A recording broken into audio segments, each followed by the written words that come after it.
السلام عليكم ورحمة الله وبركاته.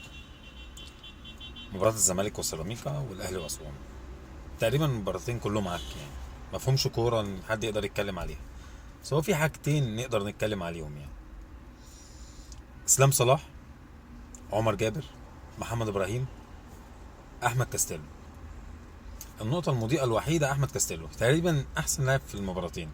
لعيب يخطف عينك يعني، لعيب تحس إن هو لعيب كورة أو هيبقى لعيب كورة كويس، ممكن يلعب في فرقة كبيرة يعني. ممكن يبدا مصري اسماعيلي، بس هو ما يلعبش اسوان. هو اكبر من ان هو يلعب اسوان حقيقه، لان هو لعيب عنده روح كويسه، بيروح مع كل كوره، قادر ان هو يقفل جبهه معلول. وجبهه معلول دي بالمناسبه جبهه رخمه قوي. برونو رجب اللي الاهلي جابه دوت يعني، مش شايفه خالص يعني بصراحه. مش ما يخطفش عينك، اللي هو لعيب بيمرقص وبتاع. اي لعيب في الدنيا بيمرقص. انا فاكر ان الزمالك كان جايب لعيب اسمه توك توك، مجدي عطوه او حاجه زي كده، كان بيمرقص طوب الارض، بس في الاخر ببلاش يعني. محمد ابراهيم، عمر جابر، اسلام صلاح. اسلام صلاح ده من اللعيبه اللي ما بتتعلمش اي حاجه يعني، عنده 31 سنه النهارده. هو عمر جابر ومحمد ابراهيم تقريبا ثلاثه اعمارهم واحده. لعيبه ما بتتعلمش اي حاجه. لعيبه زي ما ابتدت الكوره زي ما هتشطب كوره، او هي مشطبه كوره زي ما هتنهي كوره. لعيبه طول عمرها بتلعب هي بطريقه واحده بفكر واحد، عمرها ما اتعلمت حاجه. عمر جابر بالمناسبه، سيد نيمار اللي نزل امبارح فرق في الجبهه دي.